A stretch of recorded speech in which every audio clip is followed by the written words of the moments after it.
Here are 4 essential tips that will help you seamlessly blend photo and illustration into one mixed media masterpiece.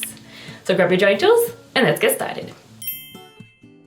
Hey hello wonderful people, it's Genevieve, and my goal here on this channel is to teach you all about illustration and a little bit about design too.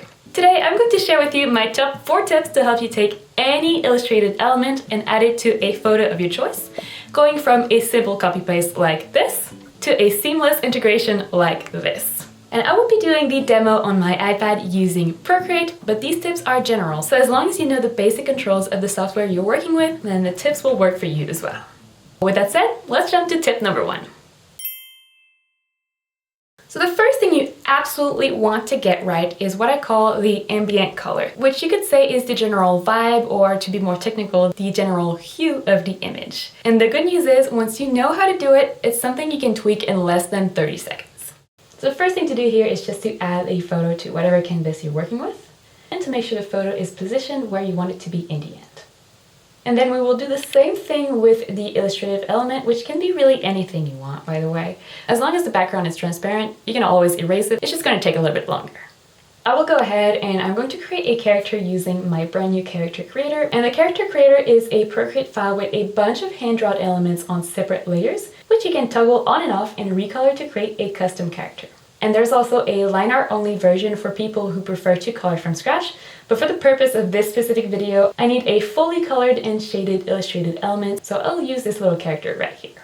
Now at this point, I'm not going to resize it or reposition it yet. We're going to do that a little bit later. Now the colors are not too off between my illustration and my photo in this case, but we're still going to fix the ambient color. And to do that, there's really 2 methods. So the first one would be to create a copy of your photo. In Procreate, you can just duplicate the layer like this, and then bringing that copy above your illustration. And we're going to add a blur to essentially mix all the colors together and kind of find the average color. So here, just add as much blur as you can within your software. And you're probably going to get around here, but you might get something else. So this is what we're going to use to create the ambient color.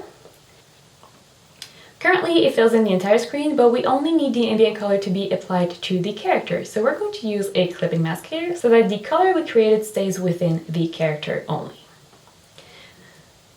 Then we're going to change the blending mode of this layer to hue and lower the opacity quite a bit. There's really no magic number, but it's probably going to be somewhere between 5 and 20%.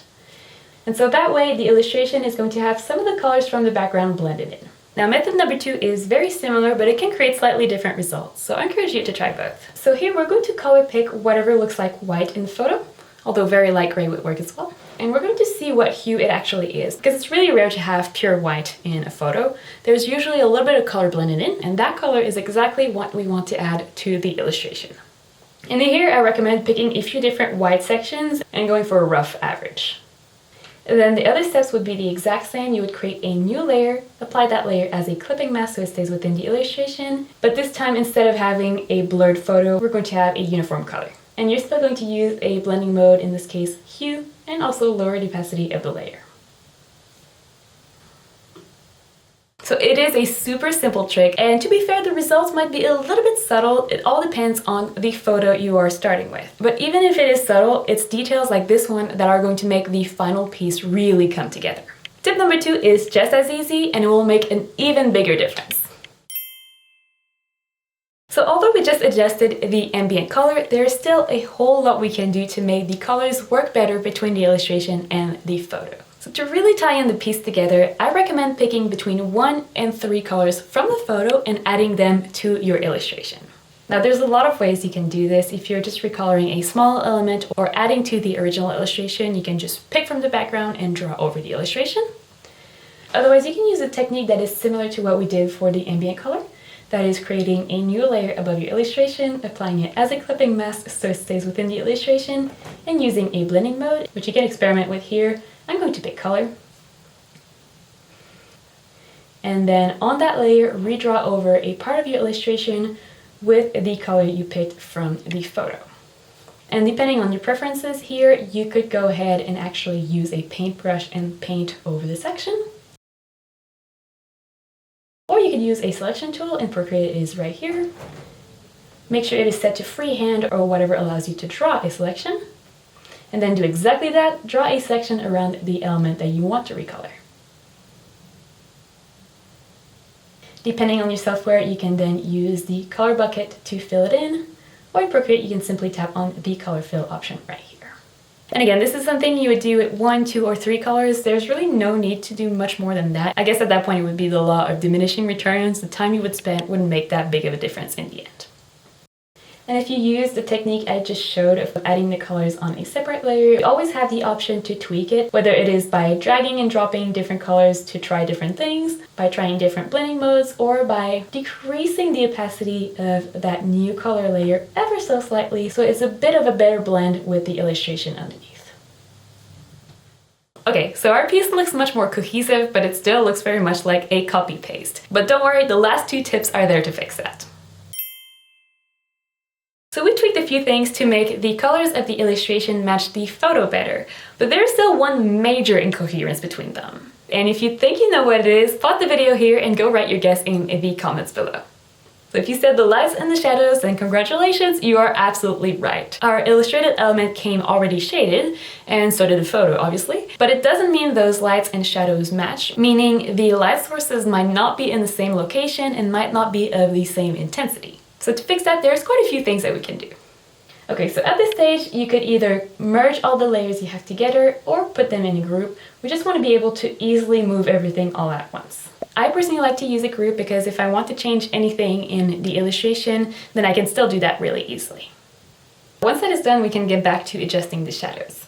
So first we have to identify the main light source in the photo by looking at the shadows. So where are they in relation to the various elements in the photo? Are they to the left? Are they to the right? That's really the number one thing to look at. But you can also look at how long the shadows are, how dark they are, and how crisp or diffuse their edges are. So for example, here in my case, we can see the shadows are on the right side of my character, but they're on the left side of the mushrooms. So if the shadows are not on the same side in the illustration as they are in the photo, then an easy solution would be to mirror one or the other. And as long as there's no text, this should usually not be a problem.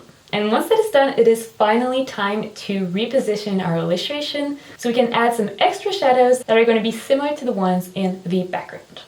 Now make sure when you're resizing your illustration, you set whatever resizing tool you have to uniform or anything else that allows you to keep the ratio so you don't change the proportions of the illustration.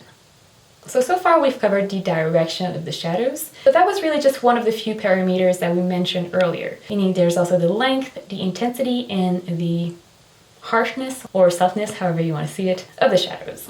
So here, what you may want to do is, yes, add shadows to the illustration that are going to match those parameters. And to do that, what I like to do, you guessed it, is creating a new layer above everything I have applied to my illustration, making it a clipping mode as well. And here, using a darkening blending mode such as multiply, with a middle of the way opacity just to start with, that can always be adjusted later.